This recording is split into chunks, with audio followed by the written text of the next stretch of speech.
میرے معزز ناظرین، میری طرف سے آپ کو السلام علیکم۔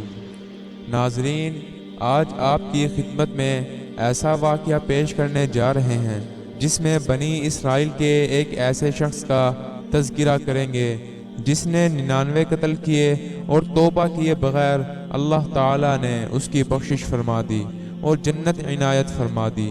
یہ واقعہ سننے کے بعد آپ کے ایمان کو تقویت ملے گی، بلکہ آپ کی دینی معلومات میں اضافے کا باعث بنے گا۔ لہذا اس سعادت کے حصول کے لیے آپ ویڈیو کو مکمل دیکھیں۔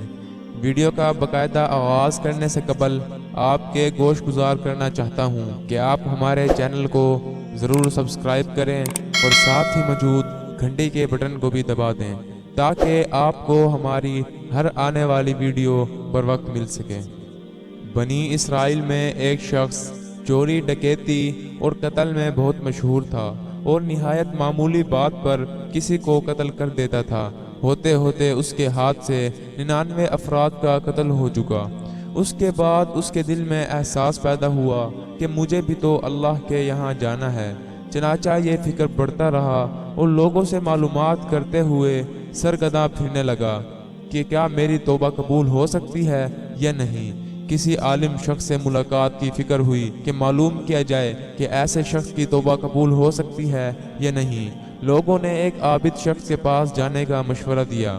اس شخص نے اس کے پاس جا کر مسئلہ معلوم کیا کہ کیا میری توبہ قبول ہو سکتی ہے اور کیا میری مغفرت ہو سکتی ہے جبکہ میں نے 99 انسانوں کو جان سے مارا ہے۔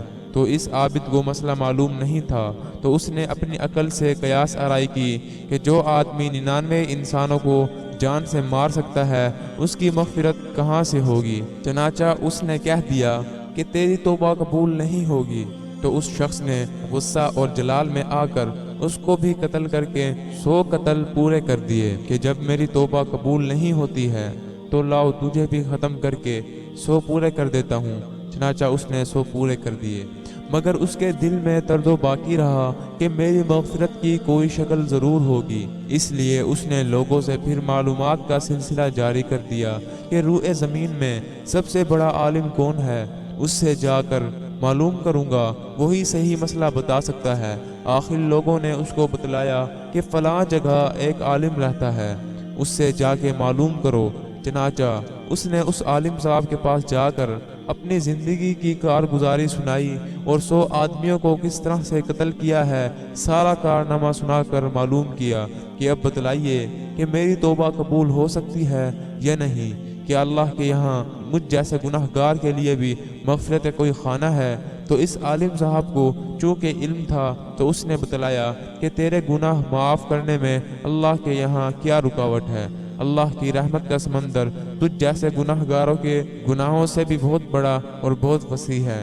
چنانچہ اس عالم صاحب نے مشورہ دیا کہ تم فلاں جگہ سفر کر کے جاؤ، وہاں کچھ اللہ کے بندے رہتے ہیں، ان کا مشغلہ صرف اللہ کی عبادت ہے، ان کے ساتھ مل کر اللہ کی عبادت کرو اور نادم ہو کر اپنے گناہوں کی معافی مانگو، انشاءاللہ تمہاری مغفرت ہو جائے گی۔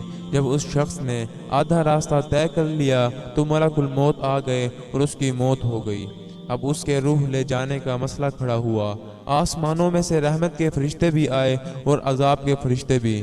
رحمت کے فرشتے کہنے لگے کہ اس کی روح لے جانے کا حق ہم کو ہے، اس لیے کہ یہ سچے دل سے تائب ہو کر عبادت کے لیے جا رہا ہے۔ اور عذاب کے فرشتے کہنے لگے کہ اس کی روح لے جانے کا حق ہم کو ہے، اس لیے کہ اس شخص نے کبھی کوئی نیک کام نہیں کیا، پوری زندگی معیشت میں گنوا دی ہے۔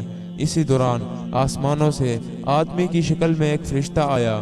بعض روایت سے معلوم ہوتا ہے کہ یہ آنے والا فرشتہ حضرت جبرائیل امین علیہ السلام تھے۔ چنانچہ اس فرشتہ نے تشریف لا کر ان دونوں طرح کے فرشتوں کے درمیان یہ فیصلہ کیا کہ دونوں طرف کی مسافت ناپ کر کے دیکھ لو، جہاں سے آ رہا ہے وہاں کی مسافت قریب ہے یا جہاں جا رہا ہے وہاں کی مسافت قریب ہے، لہٰذا جہاں کی مسافت قریب ہو اس شخص کو وہاں والوں میں شمار کر دیا جائے گا۔ چنانچہ دونوں طرف کی زمین ناپ کر دیکھی گئی تو جہاں جا رہا تھا وہاں کی مسافت جہاں سے آ رہا تھا اس کے مقابل میں صرف ایک بالشت قریب ہے۔